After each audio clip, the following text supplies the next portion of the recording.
guys, what's going on? I am Black Ops Amazing. Welcome back to another video where today we are back with a Zombies Q&A, the series on the channel where I take your questions from the comment section below to do the Zombies storyline, Easter eggs, and I answer them. As always, if you enjoyed today's video, don't forget to drop a like rating. Could we shoot for 3k likes?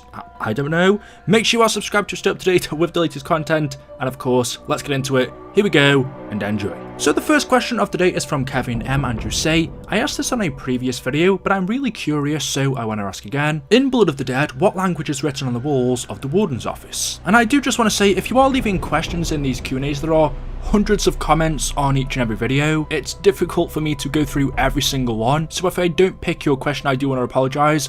More than likely, either I have seen it and I've answered it before, someone else has asked the question, it may have been a year or two ago, or possibly it's just a question not worth answering, or like I said, I just haven't seen it. But be sure to keep leaving your questions down below. If I haven't answered it before, or it's worth answering, hopefully I'll get around to it. But talking about this one, so if we go to Blood of the Dead and you Luke, I know I say Luke, it's just my accent, it's where I'm from. Some people want me to say Luke, I'm not going to change. But in here on the walls, you can see there are loads of different strange symbols. It looks very weird. This kind of reminds me of the wall that we saw in Verrucht, this one right here, where again there were loads of different symbols, numbers, drawings. It doesn't really make sense. The only thing that I could relate this to is the Apothecan language. These are the letters of the words right here and what they mean, but comparing these words here to these symbols on the wall, I can't seem to find any that link up. Maybe there are and I'm just not looking close enough, but it seems like it's just random symbols. Now we know that the Warden was into satanic rituals. He also worked with the Illuminati, or at least he went to them, so this could have something to do with them. But that's more than likely what we're seeing here. The Warden was a crazy person, the Shadow Man was inside of his head, and so these symbols are just evidence of him turning crazy. Whether they have something to do with the Apothecans, the Shadow Man, or the Illuminati, I'm not 100% sure. The next question from Lucas Young says, hey BOA, why did Richthofen experiment on Samantha, even though it was his partner's daughter?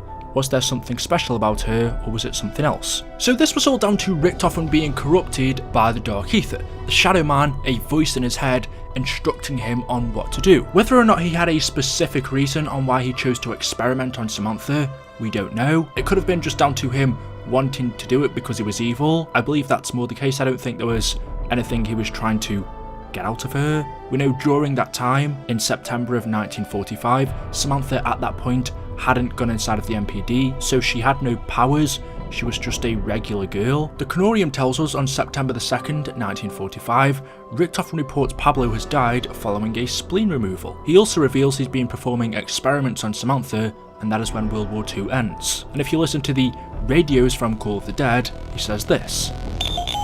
Log entry 1471, date September 2nd, 1945. Die. Another day, another fair. This time, subject N3WB just slightly at the floor. The Russian subject still smells like urine, even after he was given a bath and deloused twice. I think I might have killed the specimen from Mexico. His spleen is on the floor and he's not moving anymore. I can verify with certainty, however, that the barrier is not located in the spleen. Dr. Continue no matter the cost. I wonder what he might think of the experiment, the little girl. Nice! Drop that! That's my spleen! So first off, that is one of my favourite radios from Richthofen, but yeah, he basically says, I wonder what Dr. Maxis would think if he found out I'd been doing experiments on his little girl, who of course is Samantha. We know Richthofen at this time hated Dr. Maxis. As soon as he touched the MPD pyramid, which was quite a bit before this, that was when he turned evil, and since then, he's hated Maxis. So you could say maybe he experimented on Samantha to get back at him a little bit. It was just out of spite. But that's really all I think it was. It was just him being sick. The next question says, my friend told me there's a secret weapon on World at War, like zombie hands. Is this true? So actually there are two secret weapons that can be seen on World at War, although are on other zombies games as well. And not only in zombies, but you can get some of them in multiplayer. They're not officially in the game for us to use. And whilst I'm not 100% sure how you do it, I believe it only works on a server that's enabled with cheats, but these weapons were officially created by Treyarch. They are official weapons, they just weren't made for regular players to use, and they are the default weapon and the brains weapon. The The default one is this right here. It is basically hands that you shoot with. I guess it's called the default weapon because, well, you don't have a gun, you're shooting out of your fingertips. And then the brains weapon is this one right here, which may look more familiar because actually these were put in the game for us only in the turned game mode though. In turned, when you play as the zombie, you are actually using the brains weapon, and these originated from World at War, and although you're only supposed to use them in this game mode, you can, through cheats, use them in a regular match. We all know how these ones work, I don't need to explain them, I'm pretty sure you've all used them before. But yeah, these are the two secret weapons, I guess you could call them, in COD Zombies. It would actually be pretty sick if Treyarch properly gave them to us. I mean, older games like Black Ops 1 and World at War, maybe even BO2, if they somehow allowed us to have these weapons, how they would give them to us, I'm not too sure. Maybe if they added in a new power-up, it will give us the brains ability for 30 seconds, and the same for the default weapon. I'm not sure how we'd go getting that from the box because it's not a gun, but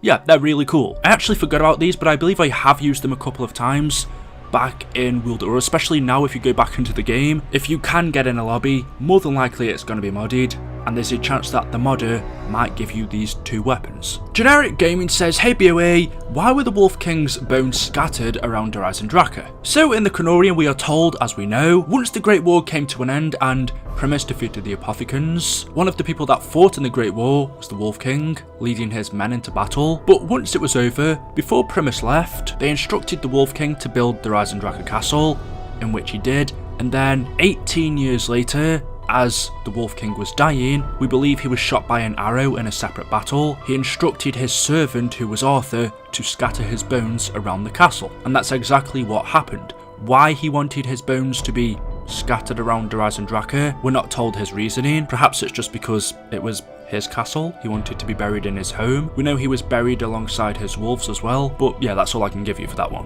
Mr. Wide-Eye says, why don't the zombies attack you when you're in the forest? Now, this is a question that's been brought up a load of times. I guess you could say it's the age-old question that doesn't really have an answer, because the first thing we would need to know is where the forest is even located. We literally don't know anything about it. We've seen it, we've been shown it, but nothing has been told to us. Nothing in the Canorium, nothing by the characters in quotes. Treyarch have said nothing, and now that the Ether storyline is over, it's really up to us to speculate. I don't think we're going to get any more information than what we already have. But we can see in the forest we have our characters sitting around the campfire on a log. In the background, these zombies are just roaming around, minding their own business. It's almost like they don't see the Primus crew, or whoever's sitting in the forest. Sometimes it's Ultimis or the Chaos characters, which could tell us that it's not specific to the Ether storyline, but maybe it is the fact that the zombies just don't see the characters, and it's not that they're ignoring them. If the zombies don't see them, does that mean our characters are dead because the zombies are dead, and whenever you die in game, this is where you are sent back to? So could this be some kind of purgatory or afterlife? Or perhaps there's another reason why the zombies are ignoring them. It's difficult because we just don't know where it is. We don't know if it's the same forest we saw in Tag der Toten. We don't know if it's the same one in the BO4 main menu. Actually, we don't know if it means anything at all. Perhaps it's just a random loading screen and we're looking too far into it. Honestly, I'm not sure. I don't think this one's ever going to have a proper answer, so just let me know your thoughts in the comment section below. Demonic Vortex says, hey BOA, my question is, why aren't the Hellhounds attracted to the monkey bombs? So the monkey bombs are a very interesting item.